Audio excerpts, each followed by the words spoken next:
Student, this is Miss Sanam Iftikhar and we are continuing our chapter number 3 of National Book Foundation, class 9 chemistry book. तो बेटे last time हमने Rutherford model और Dalton atomic model पढ़ा था। आज हमने start करना है बोहर एटॉमिक मॉडल से। सो बेटे अगेन बोहर एटॉमिक मॉडल आज हम लोग इंशाल्लाह डिस्कस करेंगे और उसके साथ साथ लास्ट मॉडल है क्वांटम थ्योरी से रिलेटेड, वो भी हम डिस्कस करेंगे। और ये दोनों आज हम लोग लॉन्ग क्वेश्चन हैं दोनों ही, इन दोनों को इंशाल्लाह अपनी वीडियो में कवर करने की कोशिश करेंगे। सो सबसे पहले हम बात करते हैं बोहर के मॉडल की। तो यहाँ पे बेटे जो रदरफोर्ड के डिफेक्ट्स है, जिसमें एक ये डिफेक्ट था कि जो इलेक्ट्रॉन है वो फॉल ऑफ नहीं होता न्यूक्लियस में, और दूसरा स्पेक्ट्रा के बारे में, इन्हीं चीजों को एक्सप्लेन किया था बोहर ने अपने मॉडल में। और उसने ये बात की थी कि जो इलेक्ट्रॉन्स हैं, जिस तरह बोहर की बात है कि न्यूक्लियस रदरफोर्ड की बात है कि न्यूक्लियस सेंट्रल पार्ट है, पॉजिटिव है, उन चीजों को उसने सेम टू सेम वही रहने दिया। उसने जो एडिशन की उसने ये कहा कि जो इलेक्ट्रॉन्स हैं वो रिवॉल्व कर रहे हैं कुछ स्पेसिफिक पार्ट्स में या कुछ स्पेसिफिक सर्कल्स में, जिसका नाम रदरफोर्ड ने ऑर्बिट्स का दिया था। उसने कहा है जो ऑर्बिट्स है, हर एक ऑर्बिट की एक स्पेसिफिक एनर्जी होती है, तो इस वजह से हम ईच ऑर्बिट को एनर्जी लेवल भी कह सकते हैं। और क्योंकि हमारे पास जब एक एनर्जी लेवल से दूसरे एनर्जी लेवल के अंदर इलेक्ट्रॉन की मूवमेंट होती है तो उसके अंदर एक स्पेसिफिक एनर्जी का चेंज होता है। तो हमारे पास जो भी अगर एनर्जी का हम स्पेक्ट्रा ड्रॉ करने की कोशिश करेंगे तो उसके ऊपर कोई कंटिन्यूस वैल्यू नहीं आएगी, बल्कि क्या आएगी, कुछ डिस्क्रीट कुछ सॉलिड वैल्यूज आएंगी। और इसी तरह उसने कुछ स्पेसिफिक ये जो एनर्जी लेवल है इसके ऊपर फोकस करते हुए कुछ अपने पोस्टुलेट्स दिए थे, राइट। ओके, सबसे पहले बच्चों आप इसको हम यहाँ से रीड आउट करना स्टार्ट करते हैं। 1930 Niels Bohr proposed a model of atom that is consistent with Rutherford model. Consistent mean यानी जो बहुत सारे ऐसे पॉइंट्स हैं जो रदरफोर्ड के अकॉर्डिंगली ठीक थे, वो बोहर ने भी उसको सेकंड किया, यही कहा है कि वो पॉइंट्स ठीक है। But it also explains the observe line spectra of hydrogen. अब ये क्या बता रहे हैं, वो लाइन स्पेक्ट्रा के बारे में बता रहा है। यानी कल हमने बात की थी ना बच्चों कंटिन्यूस स्पेक्ट्रा की, क्या कंटिन्यूस स्पेक्ट्रा में जैसे ये लाइन आ रही है, और लाइन स्पेक्ट्रा क्या क्या एक स्पेसिफिक जगह पे लाइन आई फिर दूसरी जगह पे लाइन आई, यानी ये जो डिस्क्रीट वैल्यू है, ये डिफरेंट वैल्यू आ रही है, ये क्यों आ रही है, इसको भी एक्सप्लेन किया बोहर ने। Main postulates of Bohr atomic Bohr atomic theories are as follow. Number one, the electron in an atom revolve around the nucleus in one of the circular path. Each orbit has a fixed energy, so each orbit is called as the energy level. ठीक है, ये वही point है जो मैंने आपको बताया था। the energy of electron in an orbit is proportional to the distance from the nucleus। यानी जितना ज्यादा, जैसे हम अगर बात करते हैं, ये मेरे पास एक डायग्राम गिवन है। अब बेटा जैसे जैसे हम इसके अंदर सबसे ज्यादा जो न्यूक्लियस के करीब ये जो शेल है, जो सर्कुलर पार्ट है, दिस वन, बेटे इसकी एनर्जी क्या होगी, इसकी एनर्जी लोएस्ट होगी। और जितना जितना हम इस न्यूक्लियस से दूर होते जाएंगे एनर्जी बढ़ती जाएगी। इसका मतलब है जो डिस्टेंस है उसका डायरेक्ट रिलेशनशिप है किसके साथ, this is proportionality sign with energy. यानी जितना जितना distance from the nucleus increase होता जाएगा, एनर्जी क्या होती जाएगी बच्चों, इंक्रीज होती जाएगी, राइट। ओके, यही पॉइंट यहाँ पे लिखा हुआ है। The energy of electron is proportional to the distance from the nucleus. The farther the electron is from the nucleus, the more energy it has. उसके बाद the electron revolve only on those orbitals for which the angular momentum of electron is integral multiple of h by 2 pi। ठीक है, h by 2 pi where h is the Planck's constant. बेटे इसकी value बहुत ज्यादा important है, ये बार बार आपके MCQs में अपेयर होती है विद यूनिट। तो आपने याद रखना है, अब हमारे पास कोई भी साइंटिफिक स्टडी है, फिजिक्स है, केमिस्ट्री है, बायो है, उसमें जब भी कोई वैल्यू आएगी ना सिर्फ उसको न्यूमेरिकल वैल्यू याद करना है, बल्कि आपने इसका यूनिट भी याद करना है। तो बेटे देखें 6.626 into 10 raise to power minus 34। अब बेटे इसमें माइनस आपने कंसिडर करना है कि माइनस लाजमी लिखना होना चाहिए। और ये जो पावर है ये ऊपर की तरफ, मतलब रेज़ टू पावर है तो ये ऊपर की तरफ पावर में ही लिखी होनी चाहिए। और इसका जो यूनिट है वो है joule second, J for joule. और जाउल में के लिए जो रिप्रेजेंटेशन है वो एक कैपिटल जे है और सेकंड के लिए एक स्मॉल एस रिप्रेजेंट होता है। ठीक है, तो अगर आप इसको एक कैपिटल एस लिख दोगे तो भी ये यूनिट गलत हो जाएगा, अगर स्मॉल जे के साथ एस लिख दोगे या इस डॉट की जगह आप डैश लगा दोगे तो भी गलत हो जाएगा, क्योंकि ये जो डॉट है ये मल्टीप्लीकेशन को शो कर रहा है, राइट। उसके बाद है बेटे the observe light is observe when an electron jump to an higher. देखो अब हमारे पास ये जो है, मैं कहती हूँ कि ये जो लास्ट जो शेल है इसकी एनर्जी फॉर एग्जांपल मैं कंसिडर करती हूँ कि अगर इसकी एनर्जी 1000 किलो जूल, ठीक है, इसकी आज सिंपल हम यूनिट की बात ही नहीं करते, हम कहते हैं कि अगर इसकी एनर्जी कितनी है 100 है, ठीक हो गया। और जो पहली मेरी शेल थी इसकी एनर्जी थी सिर्फ 2। अब बेटा 2 से 100 तक ले जाने के लिए इसे 98 यूनिट्स ऊपर आना पड़ेगा, यानी वो कहीं ना कहीं से एनर्जी लेगा। और अगर इसका रिवर्स हो, 100 से उसने 2 पे जाना हो तो क्या होगा, 98 एनर्जी या यूनिट्स को लूज करेगा। तो इसी तरह है कि अगर किसी ने लो एनर्जी से हाई एनर्जी में जाना हो तो उसे एनर्जी ऑब्जॉर्व करनी होगी, उसे एनर्जी कहीं से लेनी पड़ेगी। और अगर वो हाई एनर्जी लेवल से लोअर एनर्जी लेवल पे जा रहा है तो बेटे सीधी बात है कि वो एनर्जी को क्या करेगा, एमिट करेगा। Light is observe when an electron jump to an higher energy orbit and emitted, देखो यही बात इन्होंने लिखी हुई है, light is a form of energy. तो यही कह रहे हैं कि लाइट वब ऑब्जर्व होगी जब इलेक्ट्रॉन जंप करेगा हायर एनर्जी लेवल से, और इमिट वब होगा जब वो फॉल करेगा into lower energy orbit. The electron present in a particular orbit does not radiate energy, यानी जब तक इलेक्ट्रॉन एक स्पेसिफिक ऑर्बिट में होगा, क्योंकि उसका एनर्जी लेवल होगा उसकी एक स्पेसिफिक एनर्जी, यानी अगर 100 पे मूव कर रहा है, 100 पे मूव किया जा रहा है, तो क्या होगा, इसमें कोई भी लॉस नहीं होगा, क्योंकि ना वो इंक्रीज हो रहा है ना डिक्रीज हो रहा है, इसलिए कोई एनर्जी का चेंज भी नहीं होगा। The energy of the light emitted is equal to the distance of difference of the energies. तो बेटा यही बात मैंने आपको एक्सप्लेन किया। 98 हमने कैसे निकाला है, हमने 100 से 2 को माइनस करके 98 निकाला है, तो हमने क्या किया, एग्जैक्ट डिफरेंस ऑफ एनर्जी है। So it is represented by delta E, delta is equal to E2 minus E1। तो E2 क्या होगा, जो ऊपर वाली होगी शेल जिसकी एनर्जी ज्यादा है, और E1 क्या होगा, वो शेल जिसकी एनर्जी लोअर है।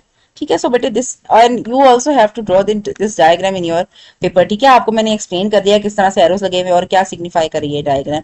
Bohr model does not depict the three dimensional aspect of atom, so this is the defect in Bohr atomic model. क्या डिफेक्ट है इसके अंदर, ये थ्री डायमेंशनल जो मूवमेंट है या three dimensional way of explaining atom को एक्सप्लेन नहीं करता। ठीक हो गया। उसके बाद बेटे हमारे पास जो नेक्स्ट टॉपिक है वो है क्वांटम मैकेनिकल। ठीक है, क्वांटम मैकेनिकल मॉडल। अब बच्चों क्वांटम मैकेनिकल मॉडल क्या है, क्वांटम मैकेनिकल मॉडल सिंपली हमारे पास कुछ चीजों की आप कह लो कि एडिशन है। सबसे पहले अगर हम देखें बच्चों, we have this Heisenberg uncertainty principle, पहला इंपॉर्टेंट पॉइंट इसमें ये आ जाता है। उसके बाद बच्चों नेक्स्ट जो पॉइंट है हमारे पास वो है इट इज अबाउट ऑर्बिटल्स। ठीक है, हमारे पास ऑर्बिटल से रिलेटेड है, this is for orbitals. Next point जो आपने एक्सप्लेन करना है वो है D Broglie equation. Lastly, we have Davison and Germer experiment. So these are the important points, and I hope कि यही, हाँ जी, यही चार, ये I have 1 2 3 and 4 पॉइंट्स हैं जिनकी बेसिस पे आप अपना ये क्वांटम मैकेनिकल मॉडल को एक्सप्लेन कर सकते हैं। यानी जब भी आपके पास ये लॉन्ग क्वेश्चन में अपेयर होगा तो आपने क्या करना है, इन सारे पॉइंट्स को एक्सप्लेन कर देना, और ये सारे पॉइंट्स आपके पास शॉर्ट क्वेश्चन में भी आ सकते हैं। ठीक है, अब बेटे क्वांटम मैकेनिकल मॉडल हमारे पास देखो, सबसे पहले हम पढ़ते हैं क्या हेजनबर्ग अनसर्टेनिटी प्रिंसिपल क्या होता है। बेटे हेजनबर्ग अनसर्टेनिटी प्रिंसिपल सिंपली ये है कि हम लोगों के पास जो इलेक्ट्रॉन है वो इतनी तेजी से, इतनी स्पीड से रिवॉल्व कर रहा होता है कि हम उसकी एग्जैक्ट लोकेशन और उसकी मूवमेंट को आइडेंटिफाई नहीं कर पाते। So this is called as Heisenberg uncertainty principle, कि हम लोग कभी भी location and the movement of electron find out नहीं कर सकते। यानी जो भी हमने इलेक्ट्रॉन के मूवमेंट के बारे में या शेप के बारे में बात की है वो सारी क्या है, सारी की सारी इमेजिनेशन है। उसके बाद जो सेकंड पॉइंट आता है वो है ऑर्बिटल के बारे में। तो बेटे हमारी इमेजिनेशन के अकॉर्डिंगली जिस पोर्शन में इलेक्ट्रॉन सबसे ज्यादा रिवॉल्व होता है उसे हम कहते हैं ऑर्बिटल। ठीक हो गया। उसके बाद नेक्स्ट जो पॉइंट हमारे पास बच्चों आता है, that is important point, is the de Broglie.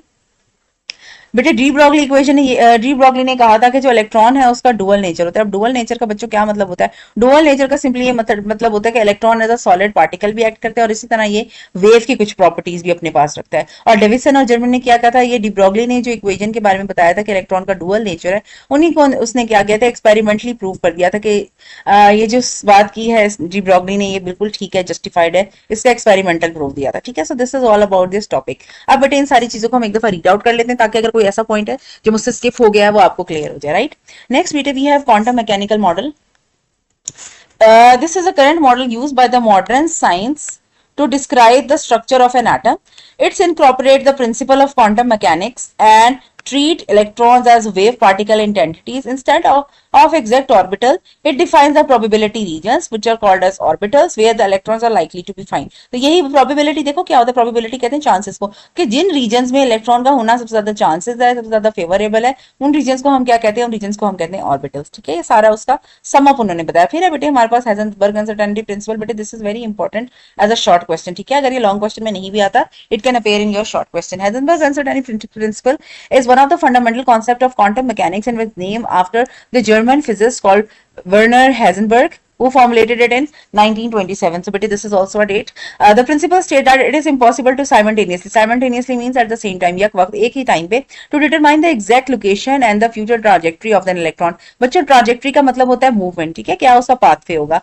As a result, plotting of an electron orbits around the nucleus become irresistible challenge. For example बेटे जैसे हम लोग अपना फैन देखते हैं, सीलिंग फैन देखते हैं बेटे, इसके तीन जो फैन है इसके विंग्स हैं, तीन इसके आप कह लो इसके हैंड्स हैं जो पंखे के पर हैं। अब बेटे ये जो पर हैं बहुत ज्यादा हाई वेलोसिटी पे हाई स्पीड पे मूव करें, तो ऐसा पॉसिबल ही नहीं है कि मैं एक सेकंड में बता सकूं कि ये इसमें जो थर्ड, जैसे अगर मैंने लेबलिंग कर दूं 1 2 3, क्या मैं बता सकती हूँ कि 1 किधर है, 2 किधर है, 3 किधर है, क्योंकि बिल्कुल आइडेंटिकल है। इसी तरह हमारे पास जो इलेक्ट्रॉन्स हैं वो भी रिवॉल्व करें इन वेरी हाई स्पीड, और हम लोग बिल्कुल भी नहीं बता सकते कि किस टाइम पे वो इलेक्ट्रॉन कहाँ है, क्योंकि हम अक्सर देखो अगर हम फैन को भी हल्की स्पीड करके कंसिडर करें तो शायद हम आइडेंटिफाई कर पाए कि कौन सा फैन का पर किस साइड पे कब किस टाइम पे मौजूद था। लेकिन हमारे पास इलेक्ट्रॉन के लिए तो ये सिस्टम नहीं है, तो हम बता ही नहीं पाते कि वो इलेक्ट्रॉन किस पॉइंट पे कहाँ है। ये जो नेक्स्ट पैराग्राफ है ये इसी की एक्सप्लेनेशन है। Imagine that you have a single hydrogen atom and you decide to observe the position that the single electron at a given movement. Shortly you repeat the process, the electron move to another position. यानी जब आप उसकी observation कर रहे होंगे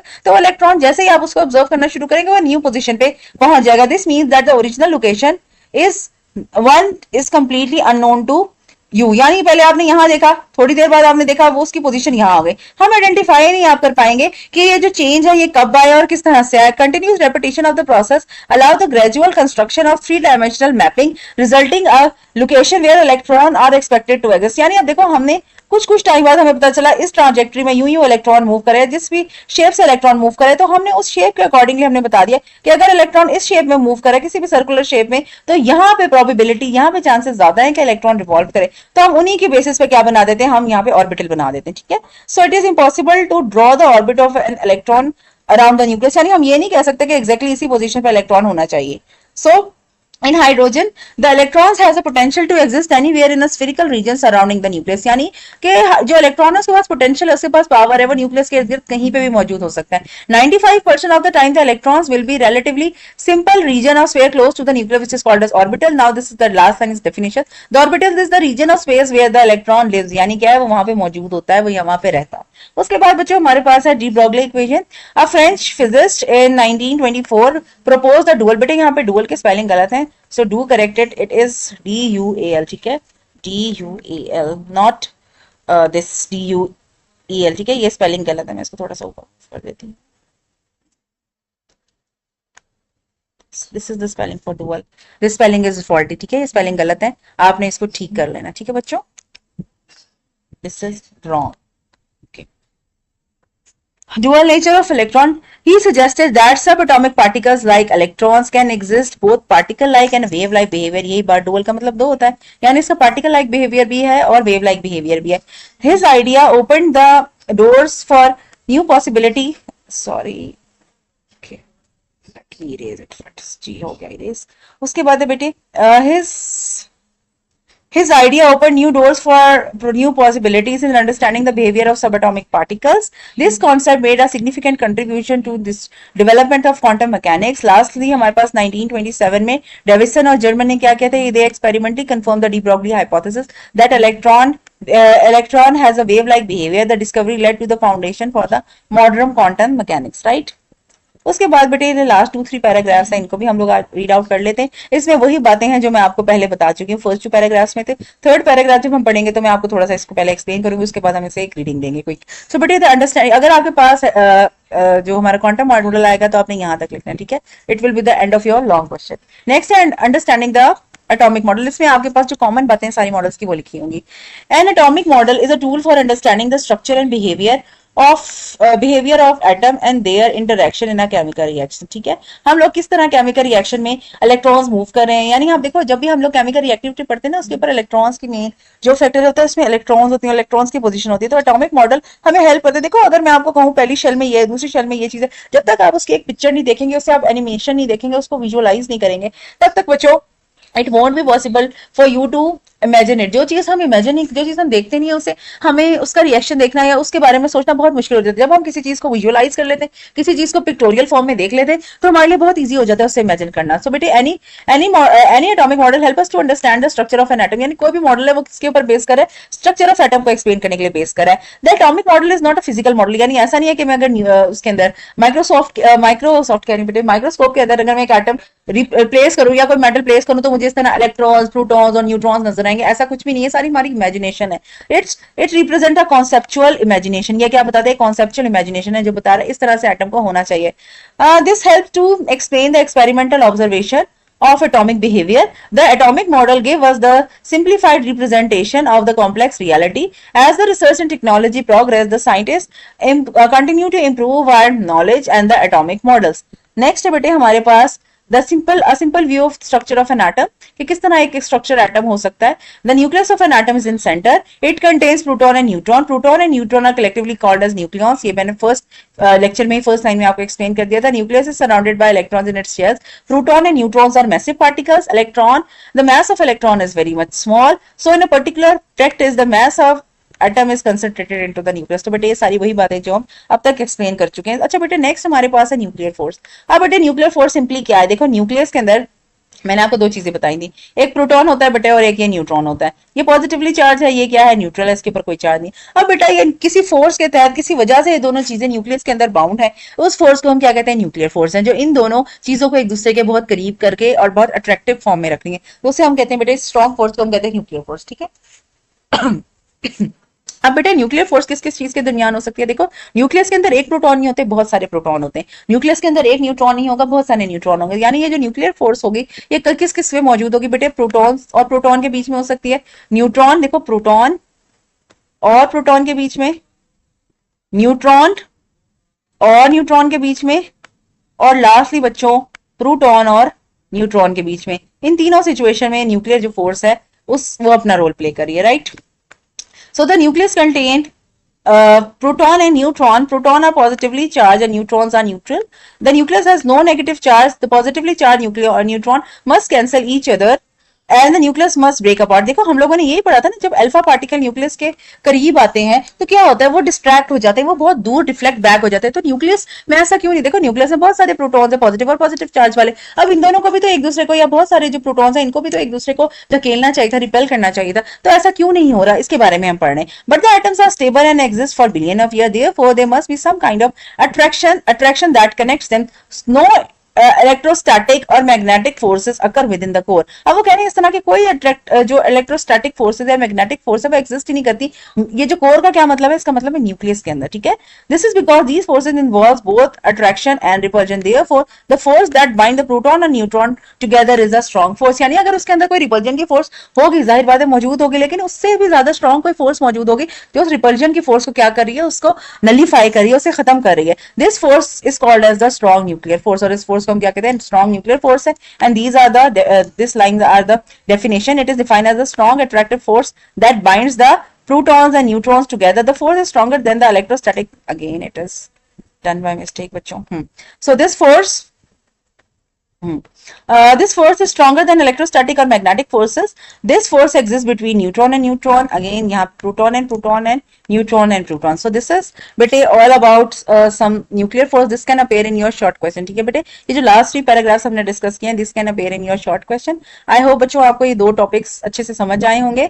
And these are very important topics. So बेटे do revise them and you may ask any question if you find any ambiguity in these topics. ठीक है. Till then, Allah Hafiz. Take care of yourselves.